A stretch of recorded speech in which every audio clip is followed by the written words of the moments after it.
three items on the agenda for our public workshop.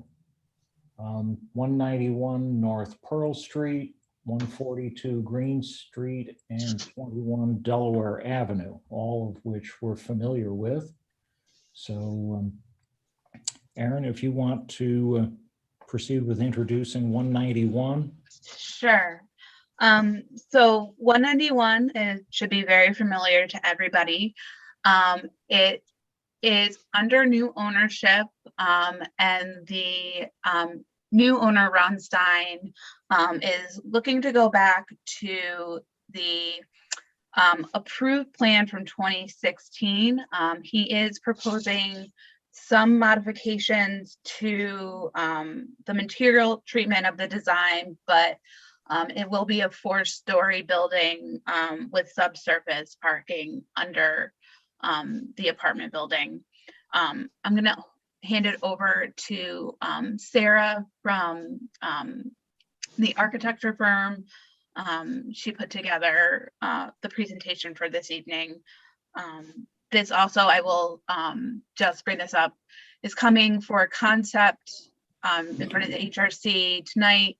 It went for concept review to the planning board in May. It will require a certificate of appropriateness for new construction, and it will require a development plan review from the City of Albany Planning Board once it does go through the concept review phase of the project.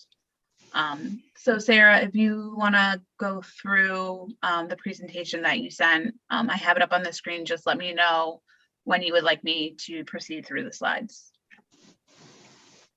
Okay, great. Thank you, Erin. And thank you to the HRC board for taking your time tonight to listen to our presentation. As Erin had mentioned, we are proposing really keeping the 4-story building, 18 units with 13 roughly parking spaces underneath that will be covered. It's on the corner of North Pearl and Wilson. It's currently a vacant lot, and I believe the next picture shows the current site as is. So this is looking at North Pearl, or from North Pearl. I believe at one point there was parking, but now it's just a vacant site, which we're proposing to put the 18-unit 4-story building there. The next slide shows another view from Wilson. As you can see, there's a pretty big grade difference from this street, which we will see in our elevations and renderings. How do we approach that? In this picture, you can see across the street as well on North Pearl of the buildings surrounding it. And you'll see in our design, we've kind of taken some design aspects from these buildings into the new design that we're proposing for the exterior. The next picture, these are adjacent on North Pearl. Again, a lot of the cornice detailing and brick detailing we try to incorporate into our new design, which you'll see, I think, in a couple slides. This is the building adjacent on Wilson. Again, you know, it's mostly brick, which you try to keep with the surroundings. And the height is roughly about what is surrounding on all sides. Next picture. Again, these are just the buildings, a closer view of the surroundings across the street on North Pearl. So here is our elevation along North Pearl. You'll see in the renderings the materials that we're picking. But again, we tried to keep with the traditional look on both streets with the brick and the architectural block. A lot of detailing within the brick and the cornice as well. You'll see the patterning of the cornice kind of is replicated throughout down in North Pearl, which we tried to keep on the corner. And we also continue it on all 4 sides. The next slide is, this is looking on the north side of the property, adjacent to the building on that we saw on North Pearl. Again, you see that we're wrapping the material on all four sides, so there's not one side that looks like a back necessarily. Next slide, I believe, is you're continuing around in the east elevation. This is adjacent to that building on Wilson. Again, continuing the brick and the cornice work. The balconies also continue on all four sides, as well as the detailing. And the next slide is, this is the view from Wilson. As I mentioned, the site does have a significant slope. So here we're proposing putting the car entrance, you'll see the overhead doors there, on this side versus the other side on North Pearl, where will predominantly be the pedestrian entrance to the building. The next slide is, this is a rendering looking from North Pearl.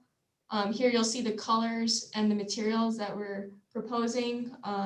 You know, the traditional red brick, the CMU, precast headers and sills, which is consistent on both sides of the street, and the cornice work as well with the detailing, with the different sizes and profiles. The next picture is a view looking at the corner. So you see both facades there along Wilson and North Pearl. Again, you know, continuing the brick around, some of the detailing with recessed brick, you'll see aligned with some of the windows, and we continue that all the way around as well, and balconies as well, and proposing, you know, the metal look of the, you know, wrought iron railings. The next picture is a picture looking from Wilson Street. And here you'll see the height is roughly about the same as the adjacent buildings on either side, and continuing the traditional materials as well. I think that was it. So at this point, if you guys have any questions for us, we'll be happy to answer them. Why did you go from the window configuration on Pearl and Wilson? You have 1/1, then you decide to go to casement windows. What were your thinking about that, regarding that? So on the corners, the idea was to transition from the traditional look of both sides of the street. So you have those traditional single hung windows on the corners, and as you get to the conversion of the corner, we brought in more of a modern look, but still kept with the feel of the proportions of the windows. Okay. I got you. Erin, would you go back to the elevation drawings? Sure. And maybe the North Pearl, yeah. What is the, so you've got, this is on North Pearl, and to the top of the parapet is, I don't know what it is, 33 plus 2 or so, 35? For the overall height? Oh, to the top of the parapet? Yeah. Yeah, it's about a foot above. Okay, so 34. And if we go back to the photos across the street in adjacent buildings, what's the height on those buildings? You're roughly 32, 33 on those. They do vary in some locations. Some are lower, some are higher with the cornice work and the stepping, but you're about the same height. That's the green on the right is about that 32, or the taller ones? The taller ones. I believe the green ones, you're probably around 30, maybe.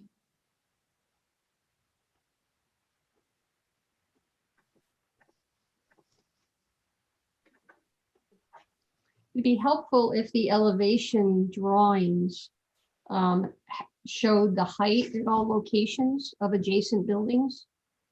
Because the renderings were, it wasn't so clear to me on the renderings, kind of what the relative heights were.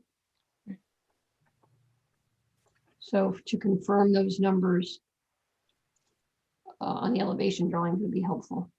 Yeah, we can provide that. We can extend those to show on both sides of the street what it would be like.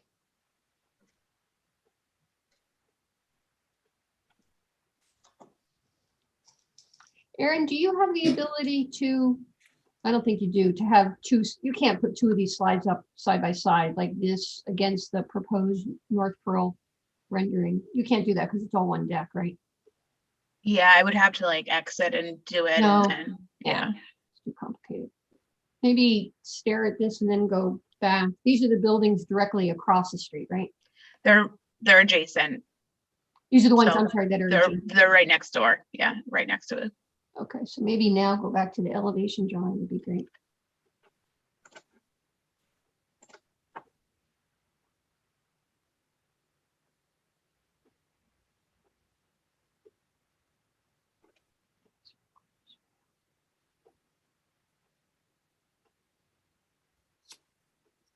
What means on the bottom, that bottom row of notes, 1, 2, 3, 4, over masonry cornice rail? What does that mean?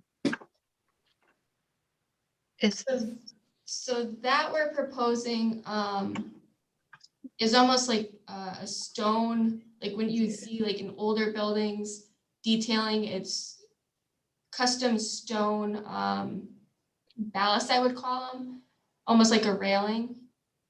And that's just bringing in more of the traditional masonry look. But nothing has been proposed specifically for that material wise. How far does it project beyond the masonry behind it? You're about 3 feet.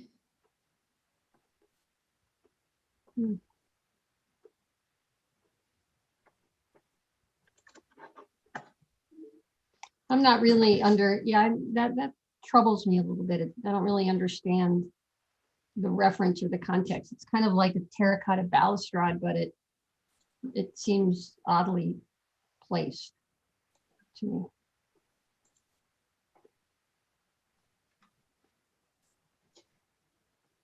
I don't know if anybody else shares that concern. It strikes me as being a little fussy, and it would benefit from, I think, greater simplicity. There's another thing that throws you off is that if you compare it with the other busy area, you're talking about up in the roof there with the cornice, and there's several vertical elements that are brackets, and the brackets are wider. And if you were going to continue something to be compatible with that, you drop down to this new one, which is unusual. And it looks like they're, as you said, John, fussier. They're very small pieces in comparison to the decorations on the cornice, the brackets that are there. And so it's very clear that the two have nothing to do with each other. If it looked more like the cornices up by the roof on the edge and had the same feeling of mass, instead of being so delicate, it might be less disorienting. I have no objections to the idea. I think it's nice to do something that's new and different and makes people look at it and try and figure out what it is, but it just looks so different. It looks like it's imposed from another building and got left over. And it doesn't have a family feel of what's on the roof and on the cornice and what's down the lower level. It doesn't look like it came from the same factory. I'd suggest, I agree with both Commissioner Kaplan and McEnany on that balustrade, although I would actually suggest keeping it simple. You've got like that little kind of belt line cornice between the first and second floors over on the far right bay. You know, why not continue with something like that? I feel like something too heavy might be a little overpowering, but I don't know. I feel like too often these days in new construction, it's like a buffet of different architectural details. So maybe have a little more consistency. But you know, I hate design by committee, and but I agree that the balustrade just doesn't seem to make any sense unless people are going to actually be sitting there. But then why not replicate the railing? So I think generally it seems to me that architectural details should convey either the use of the space or have some kind of ornamental purpose or tradition or consistency. What I really like about the building is this could have been a big, huge box on a corner. And the use of shadow by putting in indentations and on the far right from what I'm looking at, having it move out so that there are shadows that'll be showing and doing details. This is a very nice piece. These observations are interesting criticism, but not the type thing. If I had to vote on it, I'd vote on it the way it is. But there has got to be a better way to do that low balustrade. I'm not sure what it is. I don't have the answer. And yeah, I'm not talking about something massively wide in the case of each one of the elements in it, but something should be looked at anyway to see what could be done. And seconding what Commissioner McEnany said about the positive components, I really like those balconies, the way they're kind of platformed out with I agree. I like the dimensional differentiation. And I like that they're kind of a modern, kind of truth to materials, the way the balconies are. They're not pretending to be bracketed or anything. Mhm. The other comment I wanted to make that shows very well at looking at this view is there's a lot of masonry, especially as the site drops. And I'm wondering what the maximum height of masonry between the sidewalk and the sill of those first floor windows is. And then I asked if those windows could get a bit taller, i.e. by dropping their sill to be a little less massive and less kind of pedestrian unfriendly at the corners. So the question is, what is the height of the masonry that we see there from the sidewalk up to the bottom of the window, including the sill? You're about 6 feet to the sill at that location. I think that's a lot of masonry. I can imagine, again, exploring if those windows can drop or get a little taller. And I don't know if there's any other articulation to be done at that masonry, but that's pretty tall without, when we look at the photos adjacent and across, there's stairs, there's basement level windows, there's stuff going on at that level. This feels pretty discordant with the streetscape as we saw it, to me. It looks like there might have been a privacy consideration in having those windows as high as they are. Because yeah, but then why not put the adjacent windows? I would assume that's the case, but there's a lot of ways to deal with that. And look at the sill height at the adjacent window going to the left. Mm-hmm. Could we see the elevation drawing of that side of the garage, Wilson Street? Yeah.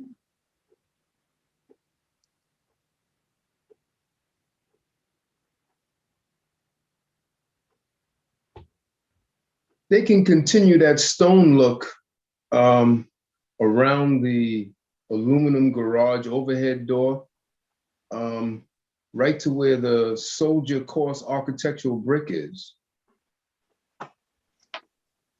I think it's a different color to break it up deliberately.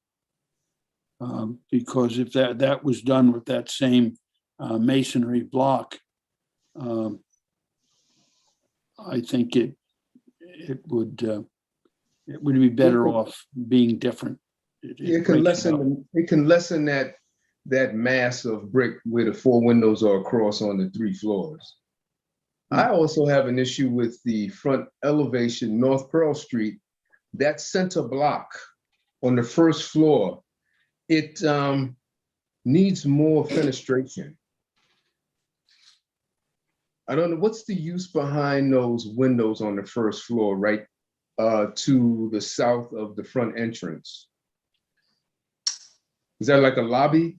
Yeah, that's your lobby with your ramp going up to the 1st apartment level. So that's apartments behind those 3 windows? There's a ramp there. Because of the grade change, the actual apartment level is a little bit higher than the lobby entrance door. So there's a ramp that goes up alongside that. So those 3 casement windows to the south in the brick section, to the south of the front entrance, that is an apartment. That's an ADA ramp. It's an ADA ramp. It's circulation space in the front of the building. Yeah, when I'm talking behind the windows, I'm talking on the interior of the building. What is that space? It's an ADA entry ramp. It's an interior ramp. An interior ramp. There's a set of stairs behind the double doors, and there's an ADA entry ramp that comes up and turns and then goes into the lobby elevator area. Oh, okay. So it's part of the lobby. Yeah. Correct. Yes. Okay. Would it, I think visually it would help if you had a little bit more fenestration in that area. So to make it look more like a storefront. Because I know in the previous design, they had more of a, in that area, had more of a storefront appearance. And it just seemed to work well.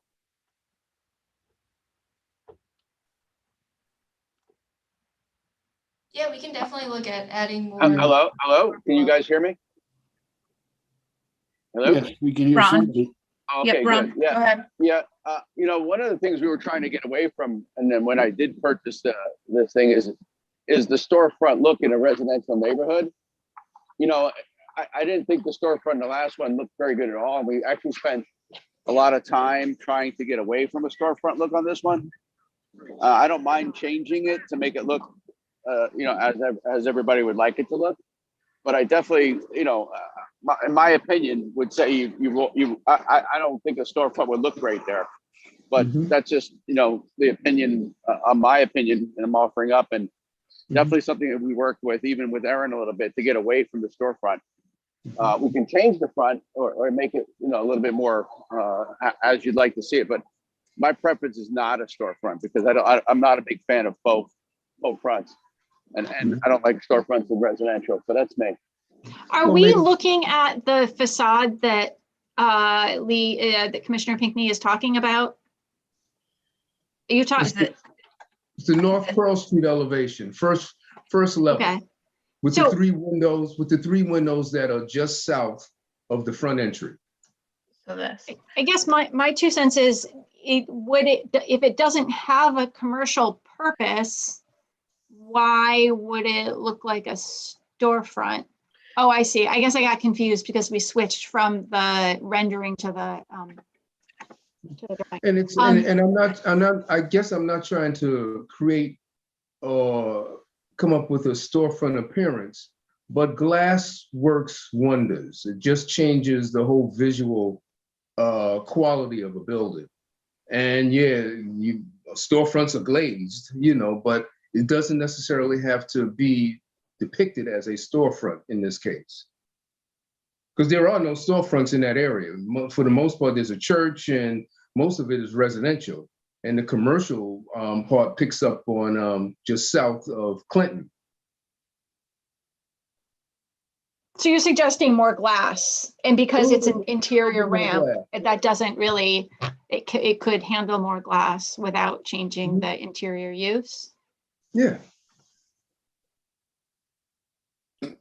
That's got to be the busiest front. I'm looking at the bricks here, some of which are perfectly vertical. They're sideways, but as you can see, they're all, one's exactly the top of the other. That's a central piece. And then there's the regular style around them. And then there's a soldier's course up above and a regular one up above that. And down the bottom, there's a double basement soldier course. It might work out great. I'd love to see what it looks like other than in black and white. Yeah, that might be an easier one to keep up while we're talking about it, because Right, yeah. Yeah, it's hard to tell from this. You hear it's everything is totally uniform in color and apparently of texture as well. Is that the case? You can kind of see the indentation here, Jack. Yeah, it's great. It's got all kinds of busyness in the pattern of the bricks, and and yet it's apparently very uniform in color. It's interesting.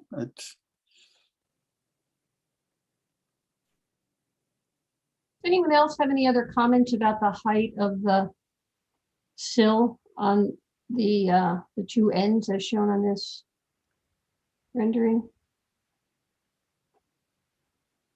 Or Well, it is quite high. I'm just wondering if, you know, a base course on the stone plinth would help, or an offset and a water table, just to Water table, yeah. just You mean to a water kind of break table up at the You mass. mean a water table at the first floor window No, sill? no, lower than that. I mean, spend I think invest a little more time in detailing that stone base. And maybe there's, if you go back to the Wilson Street elevation, yeah, you could probably take the balcony and use that as a line to draw across. Of course, I'm drawing on the screen with my finger, but no one can see that. But if you project across there with a little projected water table and pull the masonry block out 4 inches or so, you know, it may give a little more interest to that elevation and not appear as a monolithic mass.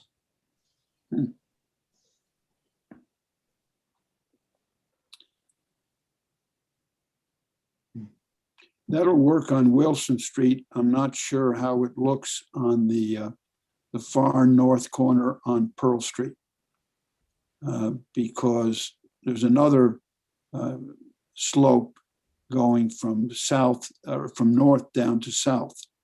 So if you try and match them, they may not look right with the left and right hand corner of the North Pearl Street facade.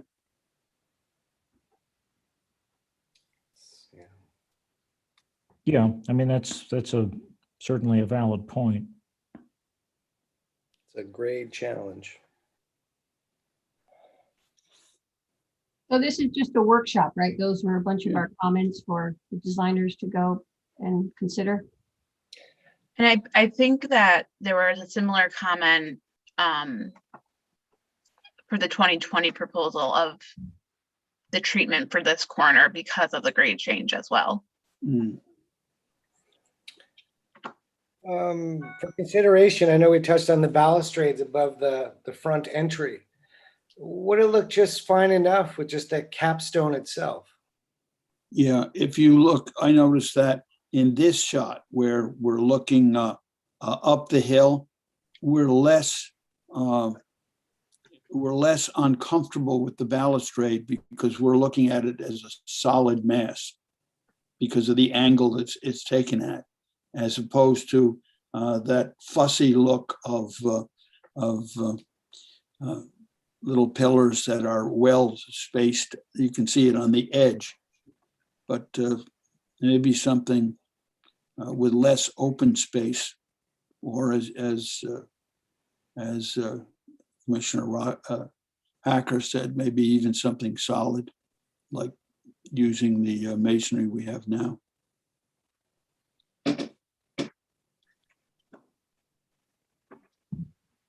Is there any additional lighting, or is it just the two entry sconces on the exterior of the building? We just right now show the two exterior sconces, but there will be some sort of wall packs along to throw some light on the sidewalks as well. You're all done. There should be a cornerstone on the Mhm. southwest corner. Well, that might even help with the Yeah. idea of breaking up that stone. Yeah, All that CMU block there.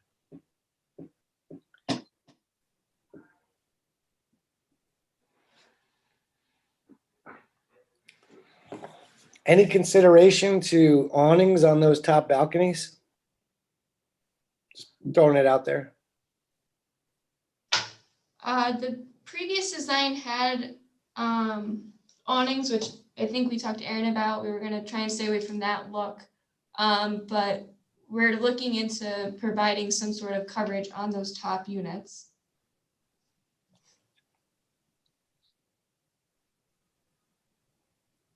So maybe when you come back, you can show that and the lighting that folks were just speaking about as well. Sure.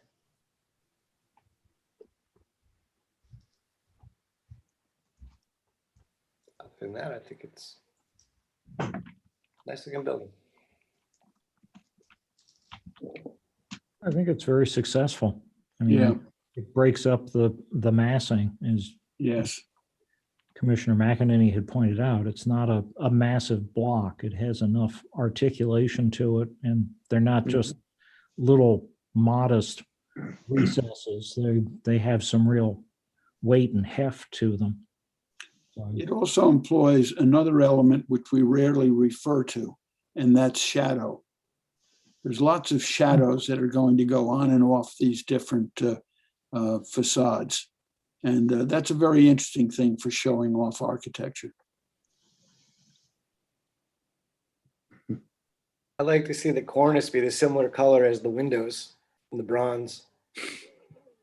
We talked about shadows.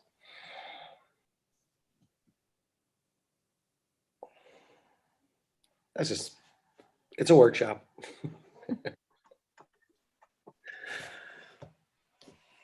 I think you I like need a the little light. more, I think you do need some more glazing on that first level. I mean, to me, it's a lobby.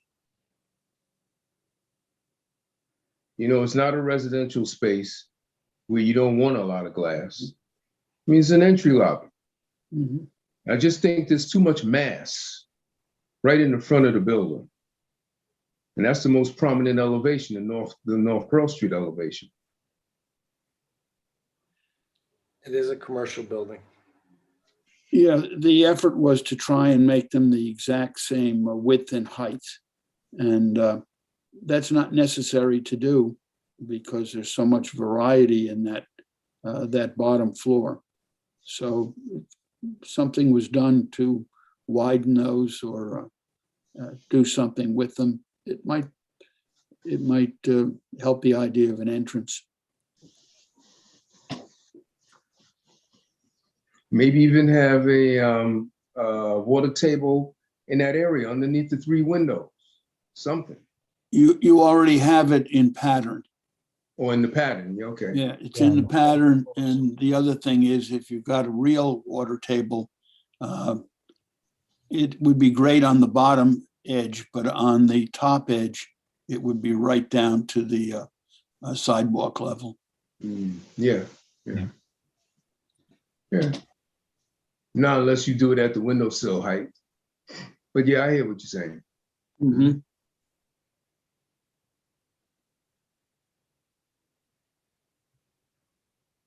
I think. Yeah, of I all- like the balconies. The balconies work. Yeah. Oh, yeah. Yeah, I think, a little attention. I know you've paid a lot of attention to this entry piece, and it seems to be the one element that we've been focusing on as being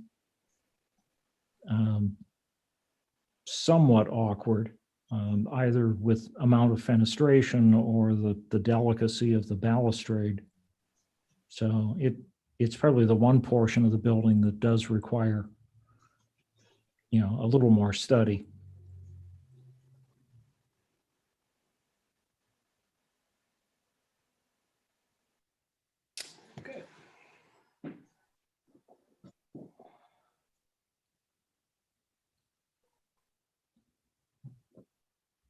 And the fact that you're using real brick and you've wrapped it around the entire building is delightful. Yes.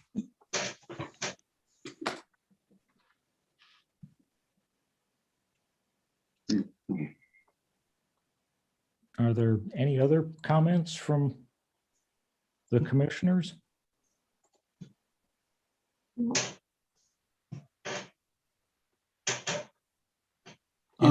As one who's just been up to Troy watching the filming for the gay 90s period, I'm looking at that balustrade and I'm looking at the top, and the top of the building is a cornice which just says 1890s. And if you look across down the street, you look across the street, they're all over the place. So it's very compatible with that neighborhood of something that would be in the late 19th century. The balustrade, two floors down, doesn't go with it or anything else. It doesn't go with the modern ones, the metal ones where the balconies are. It doesn't go with the cornice. It doesn't go with anything on the entire building. And that, if it had, it's not unlike those cement posts that are on, say, up by State Street in Lark that are colonial revival. If somehow they could be compatible, I love the cornice. I think it's great, and it's great for the entire neighborhood, and yet has those very modern balconies.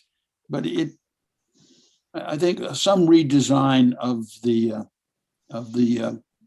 balustrade would probably help.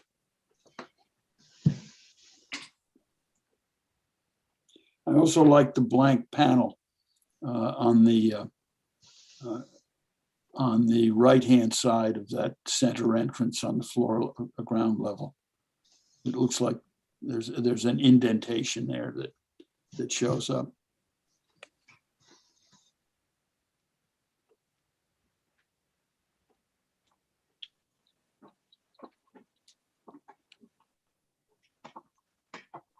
Well, does the applicant have any questions for the commission at this point?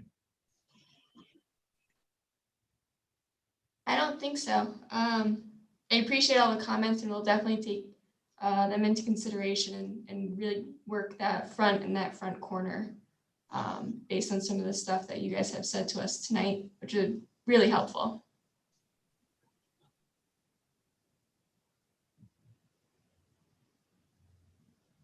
Aaron, do we have anybody from the public that wants to? We did not, I didn't have anybody signed up. Okay. Let me just check. It doesn't look like we have anybody raising their hand. So next steps for this, it does need to go before the planning board for the development plan review.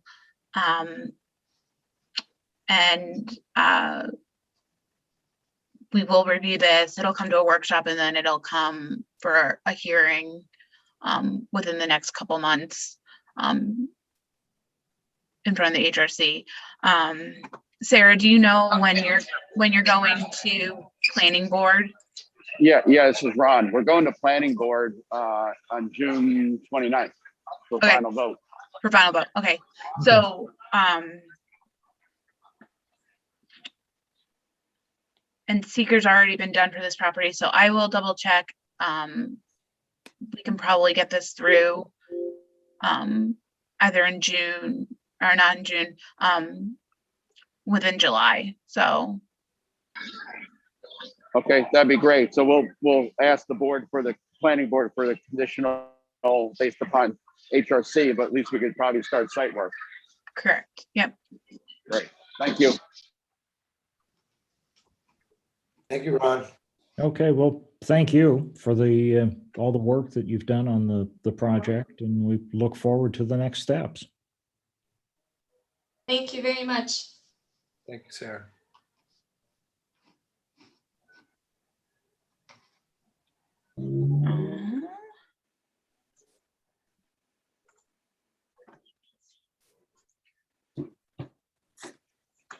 Okay, 142 Green Street Yes. in the Pastures Historic District, and conversion of St. Joseph's, which St. John's. St. John's. St. John's. Which I think we've seen a couple versions of this over the years, so why don't we proceed with the presentation? So this will be a conversion of St. John's, the vacant church on Green, in the Pastures District. Patrick Chu, who's the developer, is proposing 27 residential units and looking to construct shed roof dormers in order to achieve 5 floors to accommodate interior floors to accommodate the residential units. I'm sorry, say Constructing that again. What was your last sentence about doing what to get the 5 units? constructing dormers The or dorm. roofing, Okay, yeah, roofing systems in order to achieve 5 floors for the residential units. He's also proposing to construct, as you can see it here, a stair and elevator tower at the southeast corner. He's also proposing to remove the stained glass windows in order to install egress windows for the residential requirements. And ADA ramp at the rear of the property with a new entry. And he's proposing to remove 2 of the existing double entry doors at the front of the building, and keeping one entry at the front. He is on the call tonight if you will have any questions, but this is fairly early concept phase for the project. He is also going for some state grant funding for the project as well.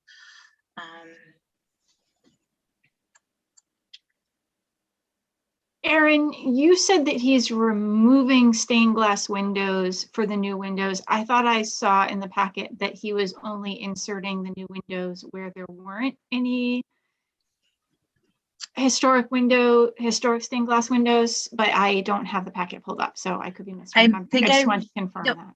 Yeah, within the packet, I think I said he's removing stained glass windows and installing, he's replacing stained glass windows with egress windows and installing new egress windows where there are currently no windows.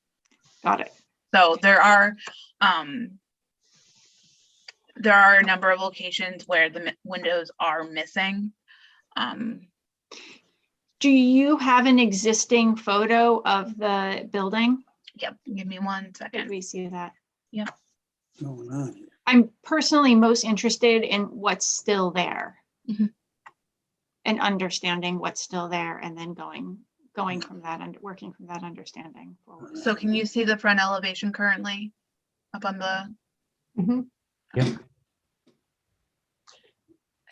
I have just a conceptual question. So is the project dependent on state funding?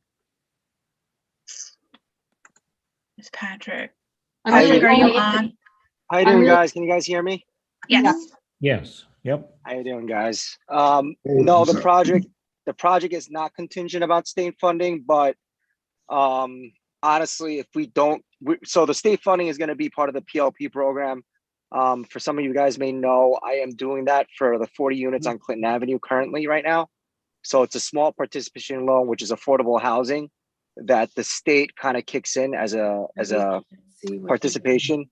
So with them not kicking this money in, this project is going to be very difficult to make feasible. And without getting the proper unit counts, the project's going to be very difficult also financially to make it work. My question is, are there other agencies, historic preservation agencies that are going to be reviewing the project? And if there's- No, we are not going for SHPO credits on this project. Well, but the wait, other- Go on, Erin. I'm just, so what, sorry, I must have missed, you're seeking state funding, right? You're seeking, can you repeat? I'm sorry, what state grant you're looking for? It's not a state grant. It's actually a PLP program. And it is for affordable housing. What's the PLP program? It is just a subsidy program with the government for affordable housing. But which way, who gives that money to you? Does the The city of state. Albany? Nope, it's the state of New York. I don't know why. The state of New York gives you that money through HCR? Correct, it's through HCR. Okay, so then it does need to go through the State Historic Preservation Act, Section 1409. It does need to be reviewed by SHPO, which sorry, I jumped the gun on you, Commissioner Kaplan, but No. I just wanted to establish who was reviewing the project, and it is Yeah. 9, you said. Okay. Did you Mr. Todd, did you understand that before? That there's still state review? You know what? Using tax- You're right. You guys are right. We actually did go through that with Clinton Avenue. So you guys are right. I kind of forgot about that. Yeah. But yeah, so yeah, we're going to have to go through SHPO. So that's a big deal on this project. The Clinton Avenue ones were probably the issues you had to wrestle down with them were probably much simpler than here. Right. I mean, we have talks with the state and they do understand I guess the difficulties of this project. But we've had conversations briefly. But yeah, of course, we haven't got approvals through SHPO yet. and I guess I'll go back. I'm gonna have to step away for just a moment and then I'll rejoin, but I think what would be most helpful, at least for me personally, in looking at this is having a very clear understanding of the existing conditions and how those line up next to what you propose. Because, I do understand that there's a lot missing here, but also that there's some that remains. So as kind of an overall philosophy, and I think that SHPO will probably have a similar perspective. That's kind of my starting comment on this project. I applaud the conviction and time put in to come up with a concept for this building that's been vacant for me decades.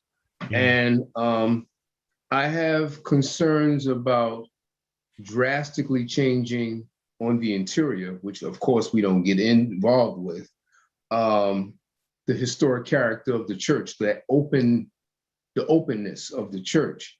My other issue is the existing rules and how you intend to put up dormers and stuff like that. Is there any way that you can just have skylights without having these massive, because you're just obliterating the historic roof line? It doesn't work. We can't get the unit counts out of the building to make the building financial. Yeah, it just doesn't work. And guys, there's a reason why this thing sat for decades. There's a reason why developers in the past couldn't make it work, because no developer is going to get into a project to lose money, right? So this is the concept that we came up with, and this is the concept that we're hoping we could get approved. I know that it does change the character of the building. We are keeping predominantly, you guys will be able to tell that the original structure is still there. But I mean, we all know that church conversions are very difficult, and financially also. And this is really the only way that we came out with to somewhat make the project sense. And honestly, it does not still make sense unless we're able to get the state participation grant. This loan, it's not even a grant, it's a loan that I need to pay back. So without their help, this project is still not the best project. You know, this project's more of a passion project for me. It's not, you know, by any means a super profitable project in any means. So I hope you guys keep that into consideration also. And so I think understanding that, I mean, I've lived in Albany for 17 years and it's been vacant the whole time I've lived here, and for many years prior. So, but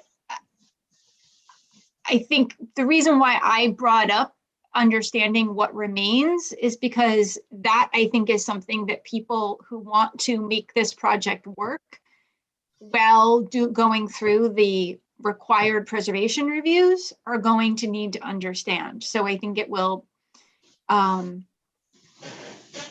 you know, I think it would help you to make the case for the preservation review to make it clear what's missing. Erin, are you talking about essentially the areas of the roof and or windows or areas of masonry? What do you all of it, all of it, you know, is this, so the section, so the elevation we're looking at now, is that roof, I believe there's a section of the roof with a big hole in it, but I could be wrong. So there's a big hole in the whole entire roof, actually. So well, I don't know. The elevation we just saw didn't 2-3 ago didn't have a hole in the roof. But this is my point, is to be very clear about, okay, here's a big hole. And this is why we're proposing a dormer, you know, an insertion of. That's not why I'm proposing a dormer. We're proposing a dormer because that's the only way we're able to get unit counts to make work in the building. Right. I guess I'm trying to walk you through the preservation speak of it, of, got it. Like, there's nothing left here, so we can put something new in. But if you're taking out existing windows, that's going to be very challenging. If there's no window there, that's easier to make your case from a preservation perspective. I'd also really like to understand who your architect is. And I know the building is so far gone, but understanding, you know, looking at, you can build kind of a structure inside of a structure that might keep some of the monumental windows. That's something that concerns me. Like, are these windows that have boards on them? Is there something behind those boards? 2 elevations ago, it looked like a pretty intact elevation. These are the kinds, like, yeah, that one. So I don't think this is a current, Erin, is this a current picture of the property? No, I had to pull these off of Google Maps. You didn't, you didn't provide photos. Because these windows are definitely not there anymore. Okay. You know, yeah, they're definitely not. Yeah, this has had been taken years ago, because this building is definitely not in this condition right now. And this, I believe, was probably prior to me purchasing the building, because after purchase, we had windows blow out. We had to board up all the windows. What was left, and pretty much all the stained gas kind of blew out. So there really isn't anything really left over there as far as windows go. Do you have a site plan here? I don't believe there's a site plan. So what happens is that, was part of your process considering new construction exterior to the building at, say, No, so again, we were keeping everything interior. So it goes back to you guys saying we are building a structure within the structure to keep the facade and everything intact of the building. So that's exactly what we're doing.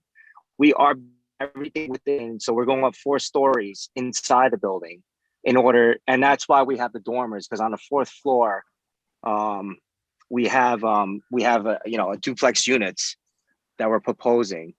And having the dormers was the only way for us to get unit counts, enough units on the upper floors, pretty much.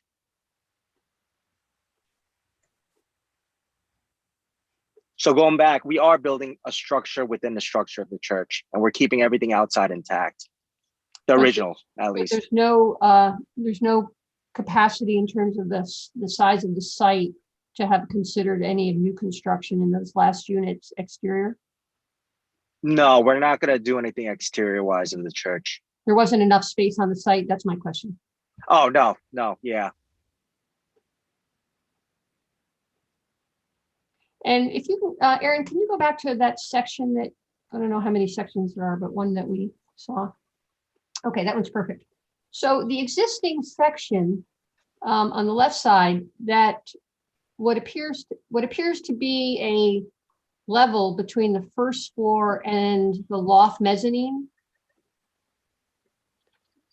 Yeah, what is that, the horizontal lines there depicting? Go up a little bit. Nope. The horizontal lines, Aaron, between the loft mezzanine and the first floor. The next, come down a tiny bit, right there. What's that? That is just, what is that?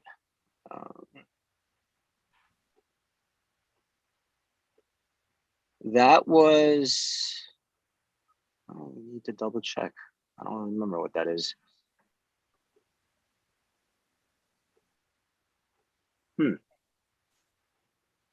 I don't know why that's there, because that's actually not inside the building.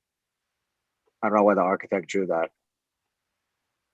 That would be good to confirm, because part of the discussion, of course, as you knew before you came, is the concern about the size of the dormers and understanding the existing floor-to-floor heights and the proposed floor-to-floor heights.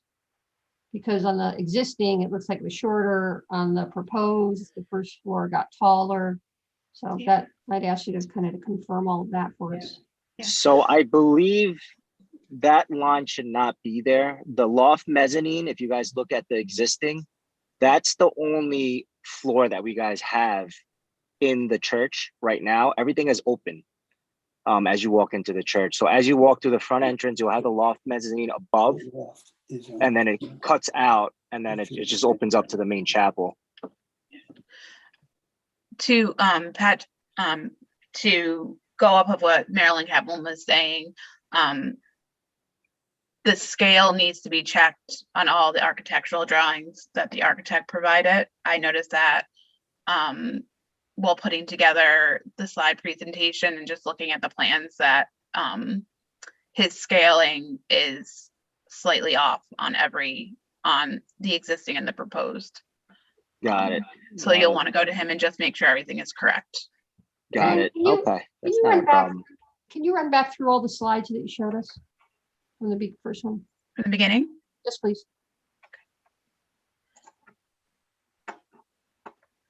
So this is which elevation?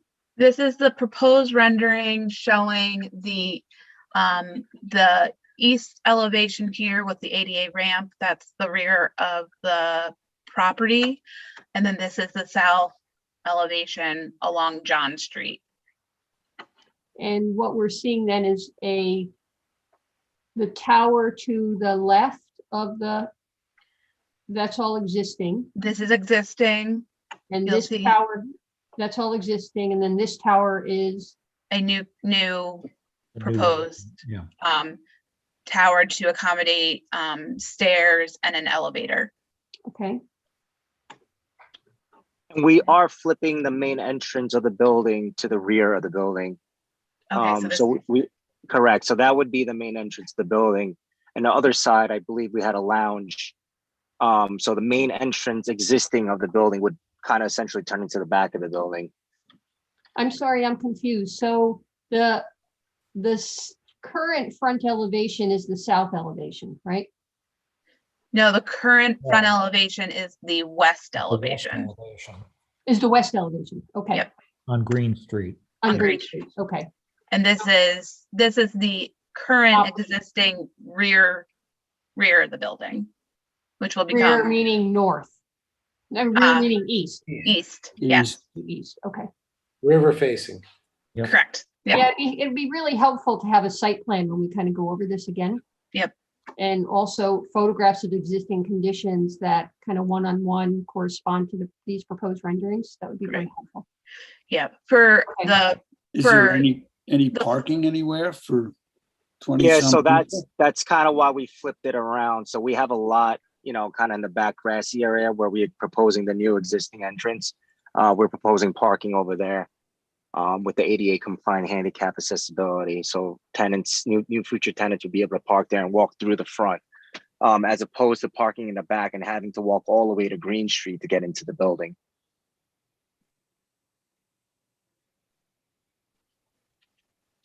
So yeah, Erin, please keep, yeah, great. I'll keep going. Yeah. So this is the existing south elevation.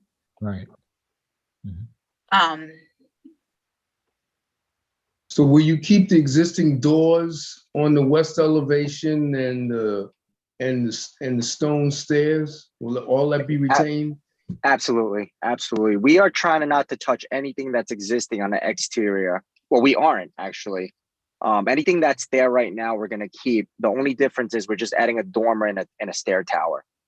But And you we're also, proposing, but you also have to obviously- remove the stained glass from the windows, correct? Correct, you'll be- but you'll be most of them blew out. Right, most of them blew out Yeah. already, though.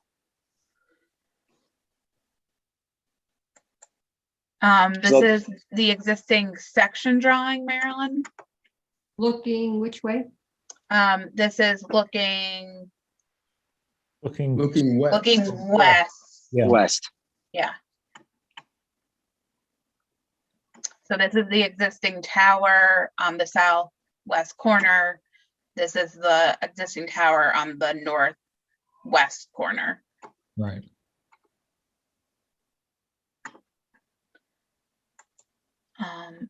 Existing floor plans.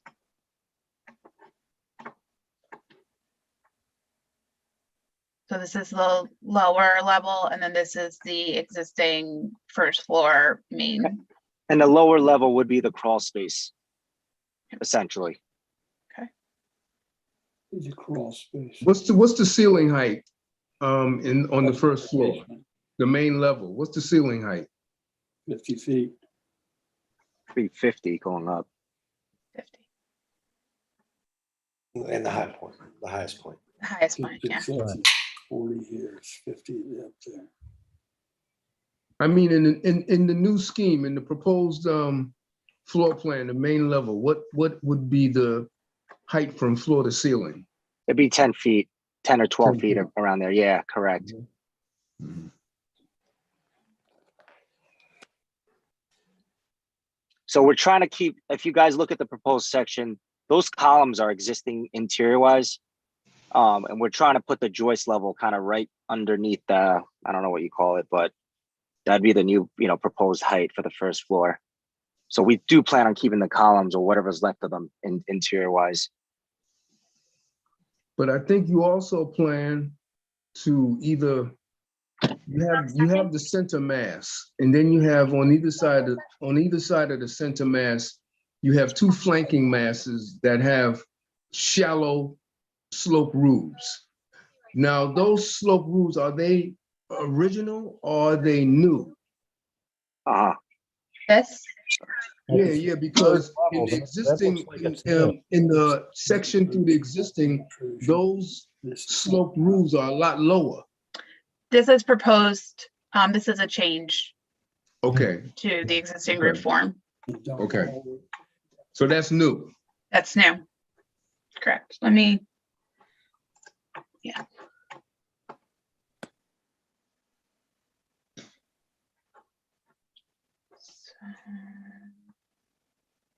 Yeah, this is all new, Lee. Yeah, okay. Yeah, I can see the height change. Mhm. And then he's adding windows at that. Correct. Correct. Yeah, okay. Okay.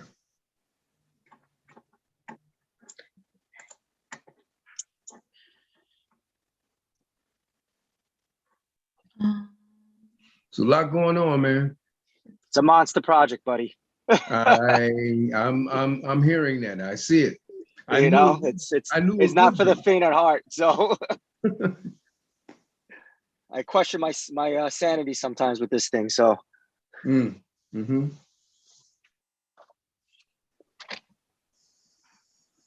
What is You the, re- what are the different colors representing here? It's really just to show you guys the different sections. We don't plan on, you know, obviously using these colors, but it was really just to depict the different sections that we have going in at least. So on the tower, for example, why is there that little block of green? What is that telling us? There was just the roof line. It's just the way the architect drew it at the time. Okay. So, I mean, a lot of this would get cleaned up. Again, this is really conceptual right now. You know, Mhm. we don't even have layouts. We have a general block study of how it would lay out generally right now, interior wise. But again, we're really, I mean, not that we're really early, but you know, we're at a conceptual stage where we're going to try to go to the state with this also, to get SHPO approvals and, you know, getting you guys to kind of understand kind of where we are going with this project. And, you know, I guess we kind of need to make a decision. Well, I need to kind of make a decision, like how far am I going to take this? How much money am I going to put into this before I kind of say, hey, listen, this is not going to work, you know? I think you need to, well, actually, before I say that, Erin, are we done with the slides? Are there any other ones that you would like to see? I mean, they keep Well, going. I can keep going. If you would like. It doesn't, I think this was Erin's question before. The way this has been presented doesn't make it very easy to understand what's there, what's new. We don't see existing proposed side by side. Some of those heights are missing. So I think you may want to, especially when you go, if I'm confused or we're confused and trying to understand it, I will expect that your reviewers at the state also may be. So you may want to reorganize this so it's a little easier to understand what's going on. Mm-hmm. And Yeah, I think label the a few- elevations, show a site plan, orient things in that way. And a few critical sections of existing plus proposed taken from in the same location on the drawing would certainly help. Yeah. But you have taken on one of the more challenging projects. It is great. In Albany. And Yeah. Mm-hmm. Correct. Yeah. I mean, we're trying to figure out how this is going to work, you know, but it's definitely not been easy. no, and I think introducing some contemporary elements, you know, certainly helps differentiate. I mean, we've got a lot of differentiation between what's new and what's old or what's existing. But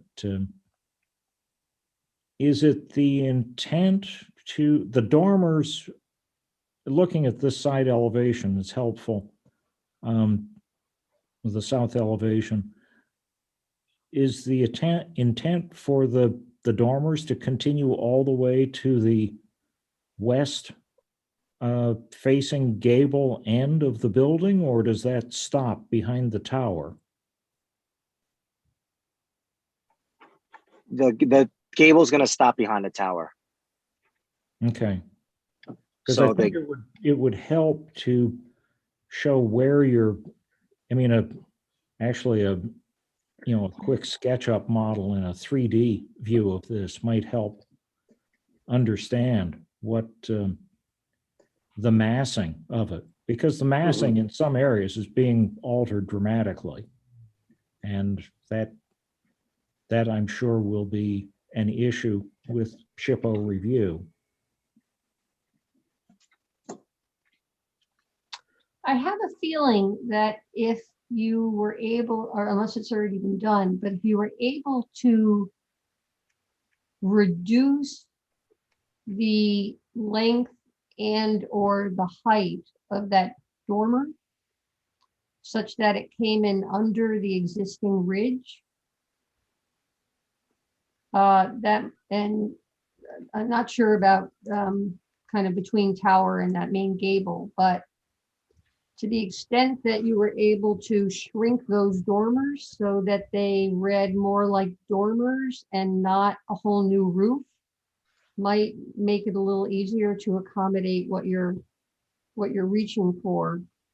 And just looking at the lower elevation, it doesn't give me a lot of confidence about compatibility, the window patterns that I'm seeing, both on those dormers and that new second floor above there. And then on the right side, you got all different stuff on the new tower. I don't quite get those windows. So I'd suggest out of that to see how much you can reduce the dormers in both dimensions, and a little more thought to the fenestration pattern so that there's not so many different things going on. I think the basic idea of a dormer is something that protrudes from a roof.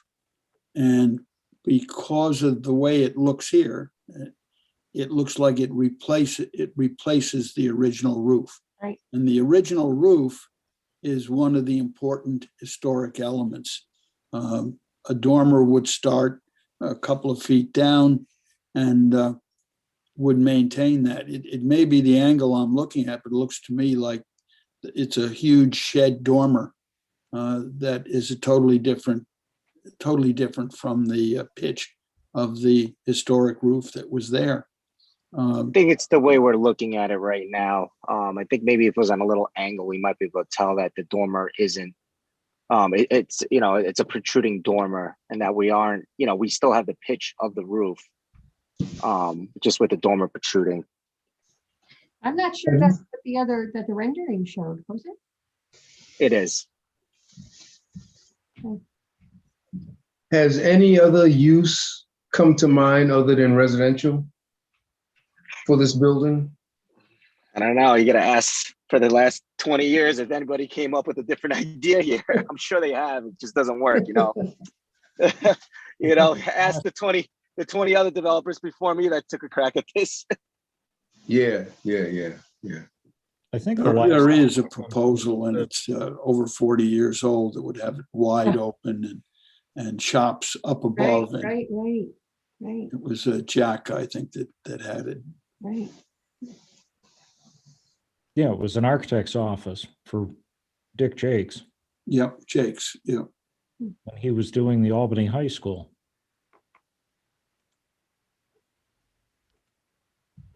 Now, Lee and I know the neighborhood real well, having surveyed most of the pastors' buildings. Yeah, that's right.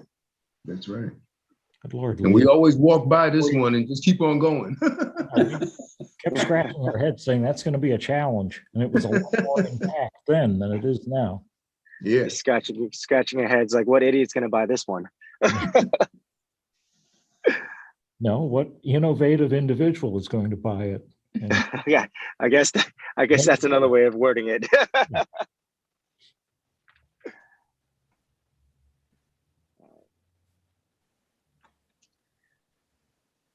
So I'll have my architect kind of clean things up a little bit, just so, we get some depth, maybe we'll do some more renderings of this thing, just so, we have a little more clarity on what the dormers look like, to scale.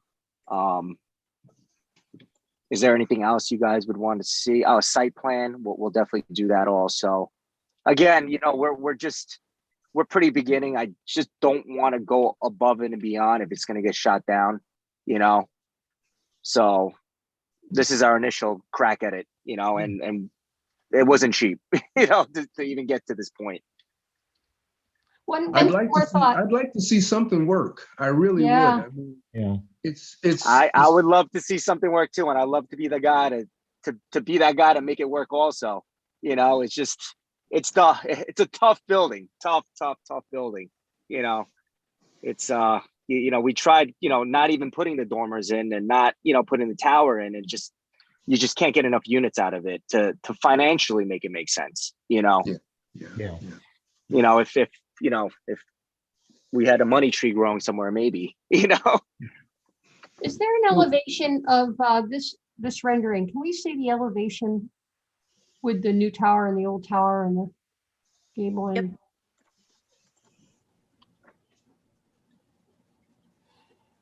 When you go back to the architect, my thought would be you may want to look at the tower shown on the left and see if there's any inspiration there for the tower on the right.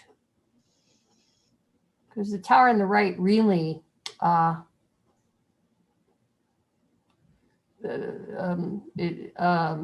is very, very simple and doesn't seem to Right, get its proportions from anywhere else on the building. Right. So you might find something there.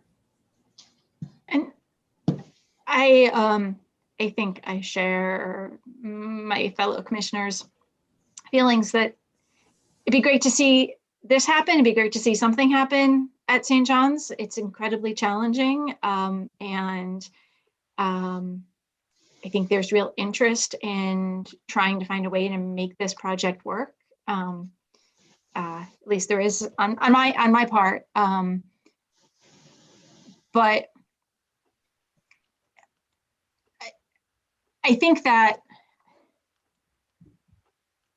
I'm trying to find a way to put it. There's so many perhaps very necessary preservation related concessions, adjustments, compromises that need to be made that I would really encourage you when you can to find that balance so that, you know, if a window shape can be more like a lancet window instead of it looks like there's casements on the third floor on the elevation we're looking at, you know, those kinds of details. I think I just go back to the more you can keep, the better. I think ultimately for the other side, which is the concessions and the compromises that will need to be made for this project. And if there's a way to do that, you know, while maintaining the financial feasibility of the project. And I think those are the kinds of things. And I'm sorry I walked away if this all was already said, but. Right, and that's the balance, right? It's you know, trying to make this financially feasible and work with you guys also to kind of blend it together, which is the difficult part. But you know, we're trying. So we'll definitely go back to the drawing board with the architect and see what we can kind of tweak. Again, this is our first rip at it. You know, well, it's not really. This is probably my 5th time with the architect going back and forth on it, trying to get something that generally would work financially and something that generally kind of made sense, you know, exterior wise. You know, we've actually been working on this for, believe it or not, for 7 months. Going back and forth, you know, on designs and what we should do exterior wise. And this is kind of like what we came up with, you know, to kind of feel confident in actually giving it to you guys to kind of be like, hey, listen, this is our idea, you know? So it's definitely been a long time coming, you know, in a back room so far, but we will definitely go back and take your comments and kind of see where we could tweak and, you know, give you guys a little more, I guess, depth on, you know, different scenarios and, you know, dormers and roof lines and site plans and everything else. If there's a way you can introduce skylights into the existing roof line, that would help. But it may reduce your unit count. You know? Right. And the problem with the skylights was we were not able to get that 5th floor unit count. And that's really what killed it, you know, financially. Right. So we all know that's the balance between income versus development. Right. So we had to hit a certain number of the threshold, right? In order to get certain amount of units in order to make the project make sense somewhat. And honestly, if I showed you guys the numbers, a developer would not touch this at the 10-foot pole. Anyone that's really, you know, into the business, the numbers really don't make that much sense, you know, to go through all this construction to see the type of cap rate return that you would see on this thing. Really, I don't see anybody, you know, all my developer friends in the city of Albany, all the way down to New York City think I'm crazy, you know, but it's turned into more of a, you know, well, I don't think you could do this, Pat, to kind of like, hey, listen, let me show you that I'm going to make this work somehow, one way or another, you know. They're all jealous. How many units? It's going to be great. How many units are being proposed? 27. 27.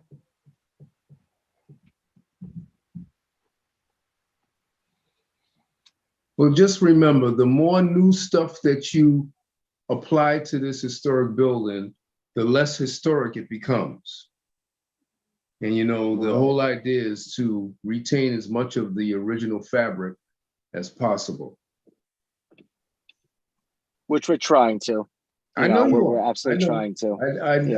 I feel and I get you it. Yeah, and I get it. It's the balance between, trying to keep as much as we can, and it's just a balancing act, right? It's just, and like I said, we've gone through so many renditions of this thing so far already. It's kind of like mind-numbing for me, at least for this project. And sometimes I question, why am I even going through this? But again, like I said, it's turned into more of a passion project for me than something that actually economically feasibly makes sense 100%. So again, I'm open to any comments and suggestions, and we're going to go back to the architect. I'll go back to the architect to kind of get you guys something a little sharper, and hopefully next round is you guys see something that's a little more appealing to you guys, or you guys get a little more. I mean, I know you guys are excited about it. Let's maybe next meeting that I show you guys something, maybe it's something that's more to you guys I guess are more on the approval side, I guess. Yeah. I mean, Patrick, face it, you do love a challenge. I mean, yeah, right. Apparently. the recommendation is that you play off some of that historic fabric and keep it playful. And I don't know, that's your spirit. And I think you can do it. I know you can. Right. It's the mix of the old and the new, right? I mean, it's the balance, right? The historic part and the modern part, I guess, in a way. And I think that'll bring the success of the project too. Yeah. Right. And I really don't want to see the building, I don't want to walk away from the building, but it's we got to balance it somehow. We definitely have to balance it somehow. Well, again, we certainly applaud your efforts in trying to make a project as difficult as this work. And, we certainly, are here to offer constructive suggestions, and also kind of identify the minefield you may be entering. I already answered it. I'm right in the middle of it. Other review entities. So, we all have the same goal in mind, I think, is to make this building work and not see it crumble. Right. Absolutely. And it would be a heck of an asset to that neighborhood. So if it can be made to work. Are there any other comments from the commissioners? I think what we're obviously looking for is a good set of exterior elevation photos, just so we have a better sense of what's intact and extant right now. And that'll help guide some of the discussions further on, how this development unfolds. Okay. Yeah, I could absolutely do that for the next meeting. And again, like I said, I'll have the architect kind of tighten up, and we'll get a different rendering so you guys see the depth of the dormers and just the depth of the new things that we are trying to add to the existing structure from the exterior point of view. And yeah, is there anything else you guys would want to see? I mean, I know we got the site work, dormers, renderings, elevations, so we got a little bit of work for myself, huh? Well, Thank you for your devotion to the building. Absolutely, no problem. I want to see it. I really want to see this project, go through, and I'm going to do whatever I can to kind of make this work. And I'm hoping, you guys could give me constructive criticism, and we could all see this as another successful project, a project that's never been done, in the city of Albany, or, just in the upstate region, a big church conversion. It's done anywhere else in Boston and, Toronto, all these other churches. I've looked into a lot of different church conversions. The churches generally are bigger. So they're a little easier to convert without having to add dormers and all these other elements to it. So this church is kind of like a weird it's not big enough, actually to make sense without touching anything exterior. So we're in a bit of a pickle here, So I just reiterate, I think in looking ahead to what changes you might consider, that bit about the masonry openings for the windows, particularly the ornamental windows that are in the building, and whether your architect can step back the floor plate to leave those windows intact, particularly the multi-story ones. You know, you leave the window and then you just pull back the have an interior wall for your living space, because that's what people do in tax credit projects, and I've seen other church conversions that have done that, and I think that would really help, probably with a lot. And I also think it would be personally like an interesting selling point to have a big stained glass window. If you got to look out at a big stained glass window, that's kind of nice.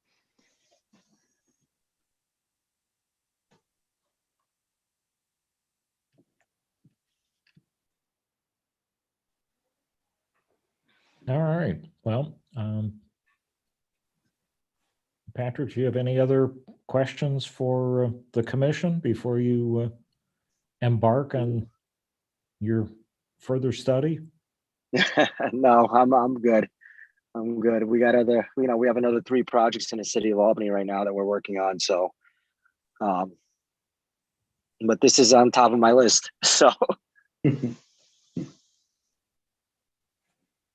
All right. Well, we definitely look forward to the next iteration. Aaron, what's the sequence of events on this project? So this right now is just the early concept phase. Patrick hasn't submitted a formal application at this point. So once he is ready to proceed with the project, and if he wanted to come back, we could do another conceptual review, or if you are able to address, all of the requests from the commission, you could submit a formal application and we could send this to workshop and then action. This does also have to go to the planning board for development plan review. So we will need to coordinate our reviews for both HRC and the City of Albany Planning Board. That's for the conversion to the 27 units. So once we do have a formal application from Patrick, it'll then come back for workshop and a formal hearing. So. Okay. Sounds good. Yeah. Thank you, Patrick. All right. Well, thank you guys very much. And, hopefully in 2 years, we could all look back at this and be like, hey, we got it done, Thank you very much. All right, guys. Have a great evening. Yeah, you do the same. Thank you. All right.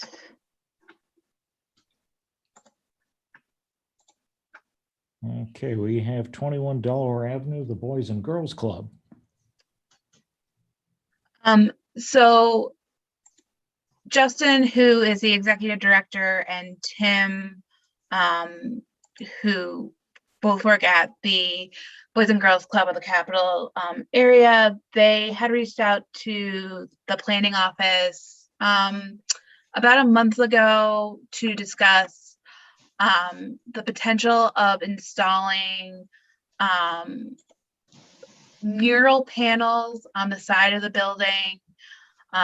This came up when they initially put in their application and came before the HRC a few years ago to paint the building, that instead of painting the building, maybe murals or changeable mural panels would be another option in order to kind of draw attention to the structure and dress it up. So they're looking at potentially installing mural panels, and then the one other item that they're looking for feedback on is installing a marquee or an electronic sign with electronic copy, scrolling copy, in order to advertise for events that are taking place at the Boys and Girls Club and also other community events that may be taking place. They were looking at possibly being a vaccination site, so having dates and times for vaccination clinics, and then just other, summer programming and year-round programming that they have at the club. They are located in a mixed-use community urban zoning district, as well as a historic resource district. So they are allowed 32 square feet for a electronic wall sign, and 20% of that sign face could be electronic copy change. I recommended that they come before the HRC tonight to get feedback, because there hasn't been a recent application for an electronic sign with the changing copy. Lee did bring to my attention that there was one at 90 State Street in the downtown historic district for the Pioneer Bank, and that was back in 2013. And it's just a much smaller kind of band sign with scrolling text. So they are, before they submit their formal application, they're looking for some comments and feedback from the HRC on the signage and the potential for putting in mural panels that are anchored to the building. And where is the marquee? I mean, I'm a little disoriented with the building. Is there a site plan or some? Aha. There isn't a site plan, but it would be, so this is the gymnasium. And this is the north elevation. It's facing the cross of Madison and where Lark becomes Delaware, where Lark and Delaware come together. Okay.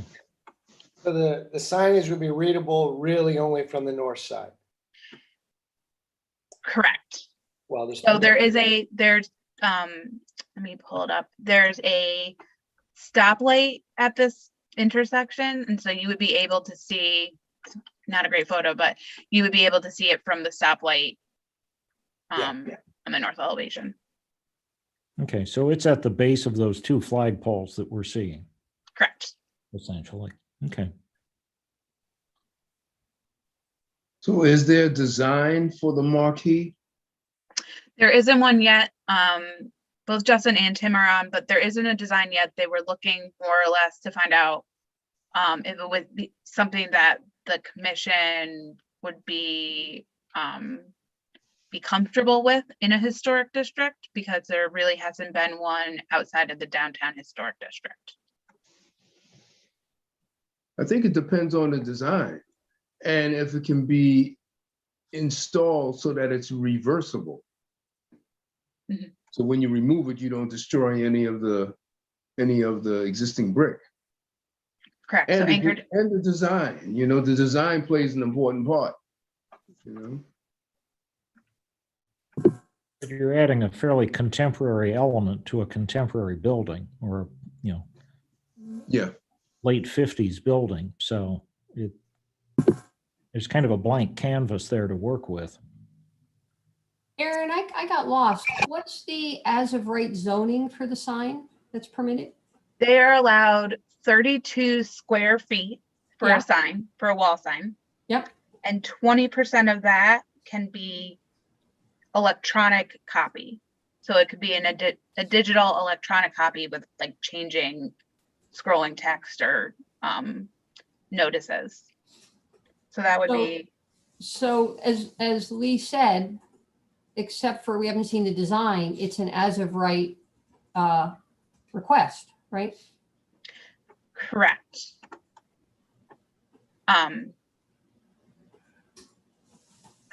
But they also still have to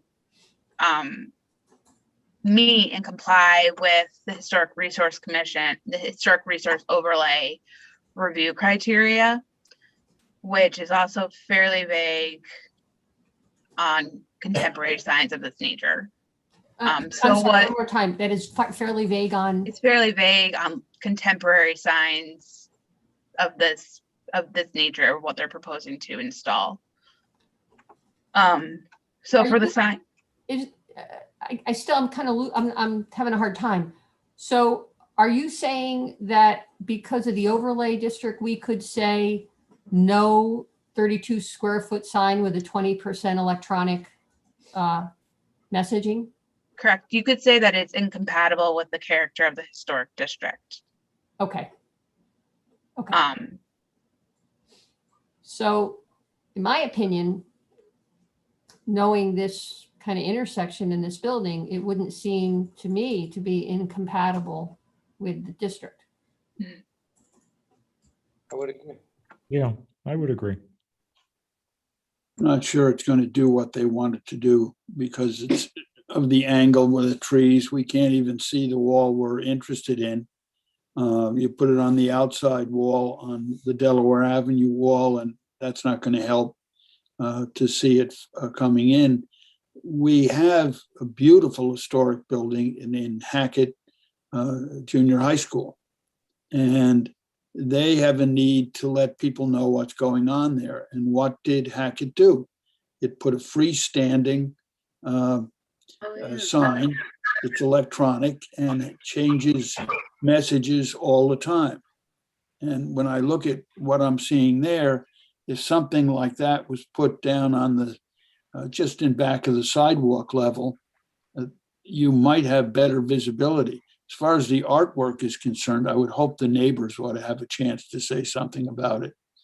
The building is mid-century classic without a doubt. And I don't know if it compromises the architect's vision, which we all know. And so, I'd like to know what they're talking. That's enormous. The artwork is enormous, and I wonder how well that's going to go on the Morris Street side with all the historic building across the street, which is the fire alarm system, which an addition that we spent a lot of time discussing that with the proposed developers. So are we being asked to comment on both the signage and the murals? Yes. Can we take them separately? Because I do agree with those comments on the murals. Sure. Aaron, can I have Yes, Justin, go ahead. Everyone, thanks for letting us speak tonight. The diagrams are not to scale by any means. We just kind of put something together, very preliminary, before we kind of took the time to, invest in a lot of time and resources into figuring out exactly what sizes. So as far as shrinking the artwork, totally amendable on our part. We're not stuck on any size by any means. In regards to the marquee, we do quite a few community events at the organization. So we had census signups, we had virtual classrooms, we give out meals, we do a Ujamaa market on the weekends. There's foot traffic constantly in and out of the building. And as you see on the slide that's up right now, besides, social media and stuff like that, the only way for us to advertise what's going on for the community is to really put up like a banner, and they, don't last very long. They become weathered. They're not very prevalent. And it's a waste, honestly, it's a waste of financial resources to keep putting banners up. But I give you that information because the building is obviously it serves a lot of youth and teenagers, but it has really turned into more of like a community space. And being able to advertise what's going on in the building will obviously be a better use of the facility for the community. And that's why we're proposing market.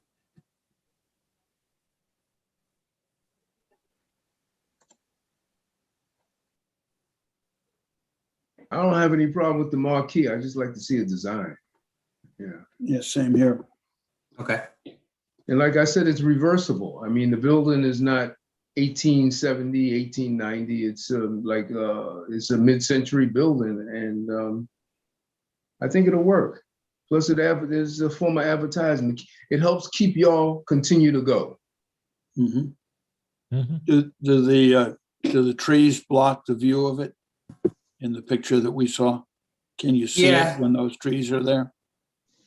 You can still see it. My goal those trees aren't really the greatest trees, as is, honestly. So in the front of the building, if you can go to that other picture, the other landscape that showed the artwork, this is actually a really old picture. But under where that big artwork sign is, we had a master landscaper come in. She redid that entire bed. There's tons of flowers and stuff in there now. Looks really great. I would probably look at taking those 2 trees down to open it up and planting flowers or something else. Maybe some lower shrubs in that area. Yeah. Those It's a lot of money for something that can't be seen. correct. Yeah. And those trees kind of block, the entrance to the building, and they don't really make it very welcoming, to be honest with you.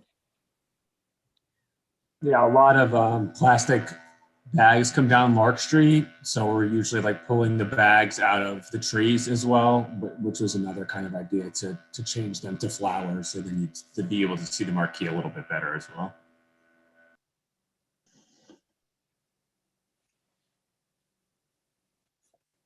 Do you have suggestions on how the marquee should look, or preferences you have on just the image of it, or kind of a look to go with? If you can recommend anything before we get any further, we'd appreciate any feedback or any thoughts anyone would have.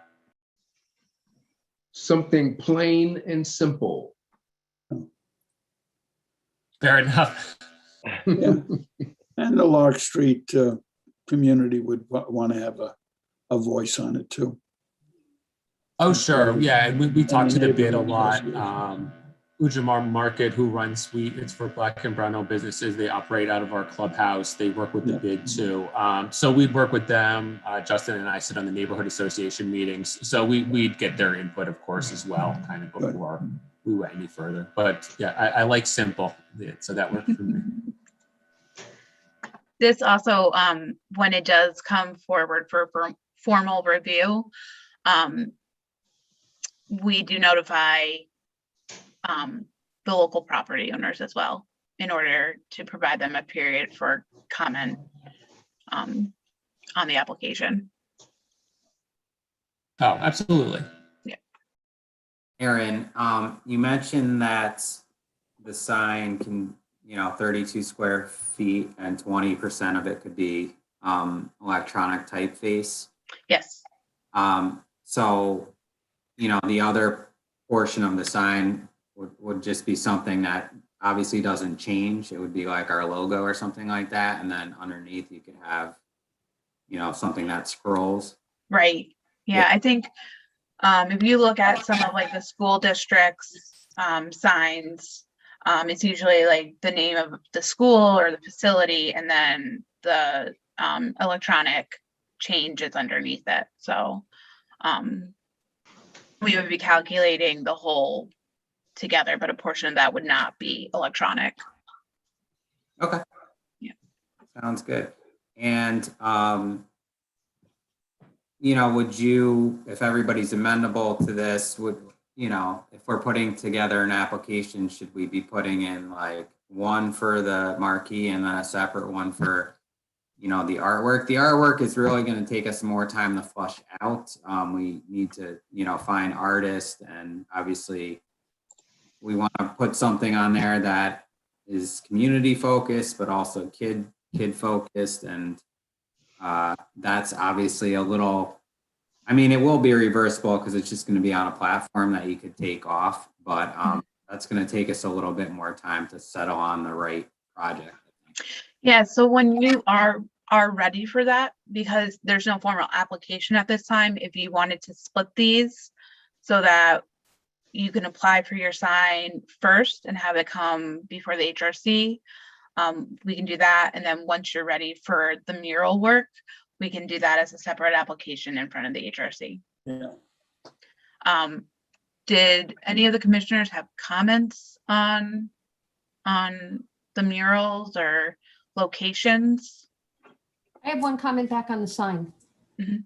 And you only have like a little more than 6 square feet for your changeable message, right? 20. 80% of the sign of that like 32 4x8 sheet. 24 something square else. feet. So you might want to make it, you might want to have a designer work on it with you. So it's a really, really nice sign, an interesting sign too, rather than just, you know, something thrown together. 'Cause, Yeah, no, that's, yeah, it'd be fun to have a designer work on it and do something really, really sharp. That was our thought as well, but we wanted to make sure that it would be something that would be supported before we went and kind of tap someone to come up with something. So that's definitely our plan. Mhm.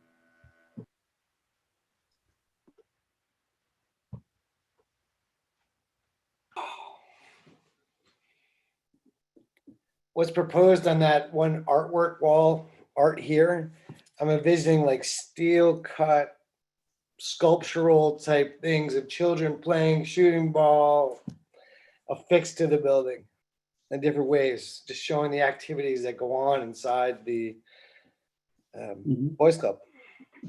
Yeah, we'd love to. That's kind of the point, just to make, like Justin said, we're really community centered at this point, where we just want to let people know kind of the good things that are going on in the building. We have a workforce development program that works with, 20-year-olds and up to try to get them jobs and working skills. So we're doing a lot of stuff, and we just want to make sure kind of the building reflects all the fun stuff and helpful things that are going on inside as well. Right, that positive messaging and Exactly. the inside has been updated quite a bit. The gym is brand new. There's recording studios for teenagers, game room, computer lab.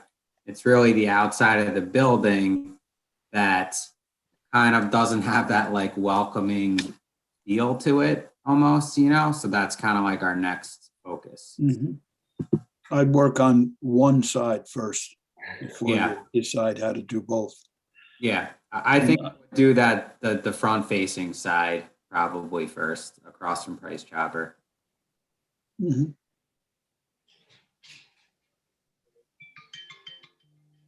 And we want to see dimensions too, obviously. Okay. great work. Good job. Yeah, thank you. Thank you all so much. We're excited. We really appreciate it. Aaron, would the next step basically to meet with the designer and then submit a drawing of, what it would look like? Yes, so if you worked either with like a local designer or a local sign company, having them put together kind of a sign cut sheet, so showing the proposed sign, dimensions, and how it will be anchored into the building and what material will be used to anchor that. They also generally will show kind of where the electrical hookups will be and how that'll interact with the wall. And then just, if you have it, they'll do have somebody do like a colored rendering for you, showing the material and what color specifications you'll be using. So. Okay, wonderful. Okay. Thanks a lot. Really appreciate it. Yeah, thank you all so much. An exciting Thank project. you. And Justin, for the artwork, when you are ready to go forward with that, it'll kind of be the same thing, how those panels will be anchored into the building. They should be anchored into the mortar joints for both the panels for the artwork as well as the sign, and then dimensions, and then a colored rendering of whatever the mural will be. All right, great. Yeah, I think we're gonna try to collaborate with Albany Barn or something along those lines, and try to get the kids involved somewhat in designing or painting portions of it with their guidance. You might even get something that could be changeable. Yeah. The kids could do it inside and it could be mounted, and the day you got it, you said it's going to be only so long a period and then be replaced. So Switch each it out. generation could do it. Yeah, that's a cool I concept. like that. And a general theme of what's going on in here. then each generation of kids could do what they think and keep the neighborhood on board too. Yeah, good idea.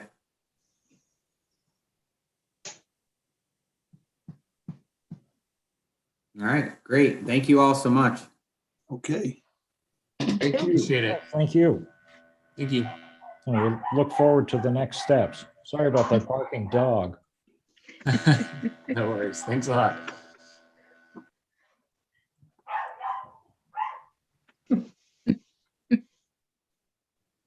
All right, Aaron, before the dog barks again, is there anything else to come before the commission this evening? That was it for this meeting. I'm still waiting to hear back from 108 Lark Street. So we might not have a meeting on June 16th, or right, yeah, June 16th. No. Yeah, June 16th. Sorry. So we may not have a meeting on June 16th, but I will let you know Okay. this week or next week what will be happening with that. I'm still waiting on information from them.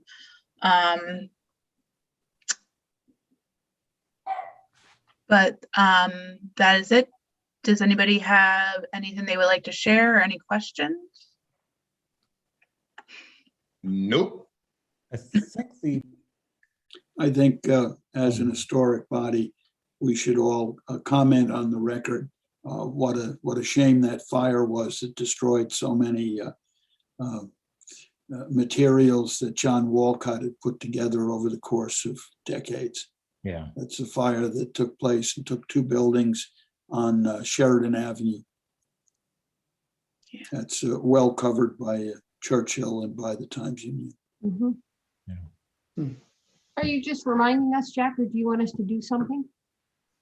No, I just think put it in our minutes that I think everybody saw what happens, the loss of 2 buildings, but there are important things in the buildings as well. And in the case of John Walcott, who has just been an absolute hero, usually an aggravation for a lot of people on different projects and so on and so forth, that he lost a great deal in his late 80s. And, it's the Albany Police Department was wonderful. They got out what they could. And that particular block has long-term residents. It's where St. Casimir's Church, now it's a different congregation and a number of things. And we went there, a number of us, watching the renovation of the St. Casimir School.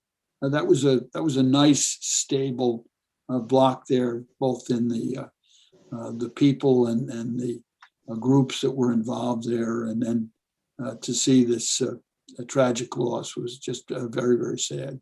Yeah. A lot of volunteers saved a lot of the stuff, but it's, the water damage is difficult, as well as just the building, which is a total loss and demolished. For that material that was saved, is there a conservation effort going on? I'm not sure. It's been separated. I've done some of it myself to get it dried out, but there's a lot there, and some of it is not irreplaceable, and some of it is, particularly when it's handwritten by John Walcott, who did all kinds of things that were fascinating that no one ever did. He was a real expert in the 16, 17, and early 1800s, and everybody has relied on him for second opinions on things, and he's usually right. It is insured, and I know they're working on that. There may be a method to do it. I haven't talked to him since after the weekend. I haven't talked to him at all. I've talked to the people, mainly the Friends of the Pine Bush, who's doing a lot of the volunteer work, and a lot of material has been brought and put in a vacant apartment that someone has donated. Okay.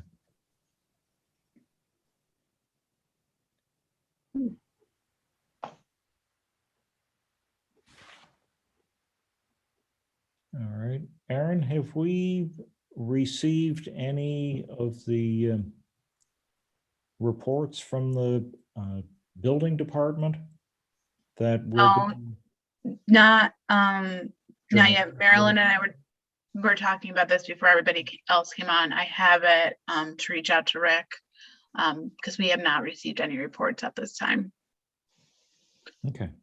And I think I'm also still waiting on another an engineering report for a demolition that happened 3 months ago. So I do need to follow up with him about the quarterly reports that he's supposed to provide us, and then also the engineering report. So Okay. Well, let me know hopefully if by the you end. need any assistance in that quest. Okay. Okay. All right. If everyone is of a mind, I would entertain a motion to adjourn and let So everyone go move. eat dinner or do whatever they have to do. So move. Second. Okay. Everyone shut off your computer if you agree. All those in favor? Aye. Aye. Bye. Good night. Thank you all. Good night. Right. Bye.